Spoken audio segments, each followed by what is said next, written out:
and I yield back and now recognize the ranking member of the subcommittee, Ms. Castor, for her 5-minute opening statement. Thank you, Mr. Chairman. Public radio plays an invaluable role in communities across America. Our local public radio stations deliver objective reporting on current events, local, national, and international, that is essential to understanding the complex world today. Much of the reporting and features often are not covered by other outlets. National public radio and local public radio stations also are indispensable at a time when many local newspapers have gone defunct, and the consolidation of media into large corporate conglomerates raises questions of their objectivity. Public radio reporting is particularly crucial in my home state of Florida. Florida public radio stations have a long history of providing critical information to residents and visitors during hurricanes and times of crisis. Just this morning, Tampa Bay's WUSF station was advising neighbors how best to prepare for the dangerous storm season ahead. Radio is a top trusted choice for receiving news, weather alerts, community opportunities, and understanding the fabric of America. According to Nielsen, a Nielsen report published in June 2023, radio continues to reach more American consumers than any other platform, linear or digital. And journalists who work for public radio stations are often the only reporters covering local stories important to their communities and are frequently working on a shoestring budget. They are the eyes and ears to monitor local and state government. NPR and its affiliate stations produce high-quality programming for a national audience that these local affiliates can choose to air. Shows like Up First or Morning Edition or All Things Considered, Fresh Air, and Tiny Desk keep millions of Americans informed about national news, provide entertainment, and they keep communities connected. National broadcasts regularly feature reports from affiliate stations across the nation and provide listeners with the on-the-ground perspectives on events of national importance through the eyes of the communities where those events unfold. I cannot help but think of the critical Off the Base series by public radio reporter Bobby O'Brien at WUSF back home.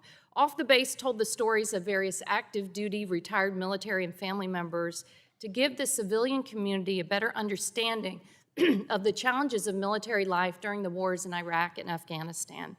The public radio reports reached most of Central Florida, with many airing nationally during the wars, when the need for civilian understanding of the dynamics around military deployments and care at home was great.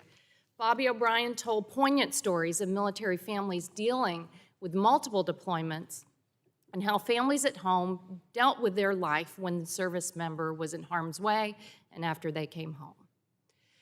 Despite the clear benefits of public radio, committee Republicans have brought us here to discuss an alleged bias at NPR. Republicans say NPR is biased against conservatives, but what they point to are examples of objective journalism. Disagreeing with reporting does not mean the information is biased. Members may want to, instead, step outside of the right-wing echo chambers, which have routinely peddled lies and conspiracy theories. This Congress will unfortunately go down in history as the least productive in modern times. Shutdown threats, showdowns, wasted time and taxpayer dollars on witch hunts. A better use of time for this esteemed committee would be spent on asking why guns are the leading cause of death among American children, or finding out whether or not America is prepared for the next pandemic as the avian flu spreads among dairy herds, or how we build on the successes of the Inflation Reduction Act to lower health care and drug costs, or how we solve the costly climate crisis. The list goes on. The valuable time of this committee absolutely should not be spent on investigating the backgrounds of reporters. As one of our witnesses stated in his written testimony, threats to defund NPR based on any perceived failure to cover certain topics or imbalance of political representation in the newsroom strikes at the heart of journalistic freedom. Foreign adversaries like the Chinese Communist Party, Russia's Putin, or Iran's violent theocrats certainly enjoy it when American politicians undermine our own objective journalists. This committee should not do their dirty work for them. Instead, we need to invest in public broadcasting, NPR, and the Corporation for Public Broadcasting. Without federal support, many of the stations serving low-income communities and rural areas would be forced to shut down.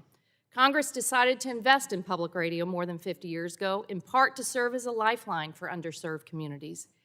Even with a moderate increase in our investment in public broadcasting, it would allow public radio stations and NPR to produce the high-quality content millions of us turn to daily. A strong America depends on freedom of the press, and objective public radio stations should be celebrated in all corners of our country. I yield back. Gentlelady yields back. Now recognize the